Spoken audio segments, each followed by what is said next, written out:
To make a ceasefire deal. That's after 6 people taken hostage on October 7th were killed in Gaza. Where things stand tonight.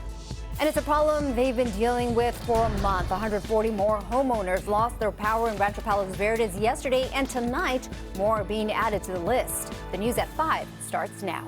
NBC4 News at 5 starts with breaking news.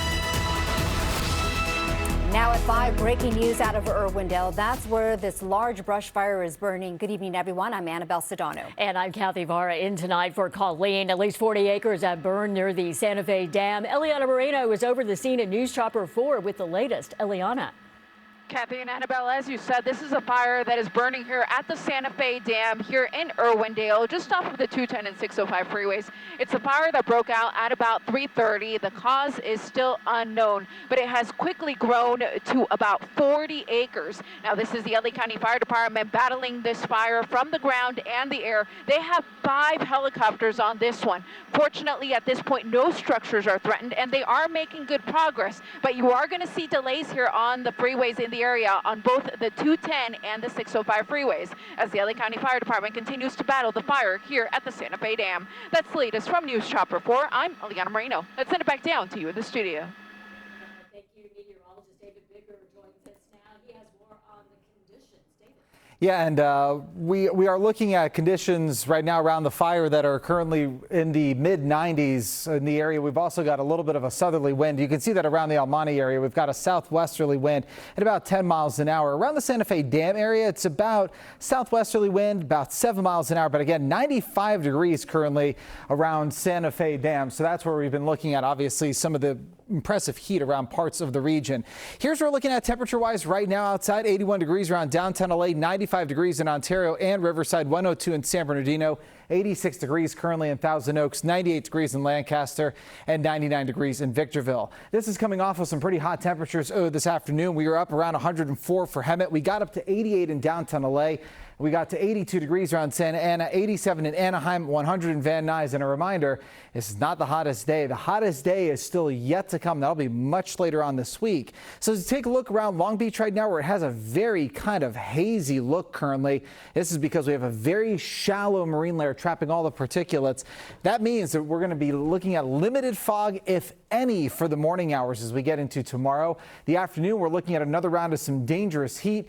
But the peak of the heat will likely be during the second half of the week, somewhere between Wednesday, Thursday, and Friday, depending on location. Coming up in a couple of minutes, we'll have more conversation about this potential for fog as well as the heat. But right now, I'll send it back to you.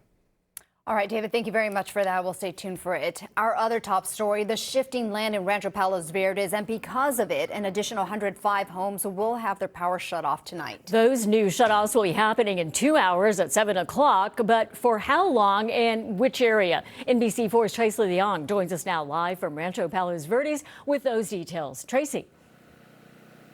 Yeah, Kathy and Annabelle, I'm standing on top of one of the rooftop decks in the Portuguese Bend community. This home had their power shut off on Sunday, along with nearly 140 homes. Now, Kevin Croce, he has lived here for about 3 years, and he says he has been scrambling since he got news of the shutoff. That came on Saturday night. Now, if you take a look behind me, there's solar panels that Kevin Croce had installed when he moved in, but because they are tied to the grid, he can't use them because there's no backup battery that allows him to tap into that. So he on his generator. Gas-powered generators are now the main source of power for nearly 140 homes in the Portuguese Bend community of Rancho Palos Verdes after Southern California Edison shut off the electricity due to safety concerns with the shifting land. We got the one-day notice just this weekend during a holiday weekend about electricity. That has been just unreal, to be quite honest with you. Kevin Croce rushed out to buy a generator Saturday night. He says it's been frustrating to be given less than 24 hours to prepare. It's crazy, just driving all over the place, still a lot of unknowns. I have no idea how long the generator works. with a tank of gas. So I'm trying to feel that out. This power shutoff comes 1 month after the gas was shut off, as the landslides in Rancho Palos Verdes continue to worsen. It has been shifting since the 1950s, but it's now moving at an accelerated rate of more than a foot a week in certain areas. The increase in heavy rains last